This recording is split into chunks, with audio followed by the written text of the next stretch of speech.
เนาะจะมาสาธิตการสวนทายมันดังเลยพอซื้อบุญมีบ่ได้อันนี้ลูกจะมาสวนทายพอเด้อก่อนโบทายร้านเดียวทองอืดลูกไปกินก่อนเด้อ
น้องจะมา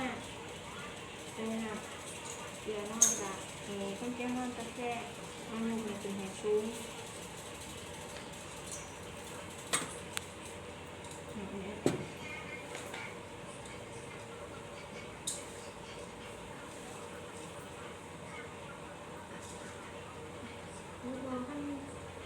หัวเราโซฟาด้วยตัว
นะ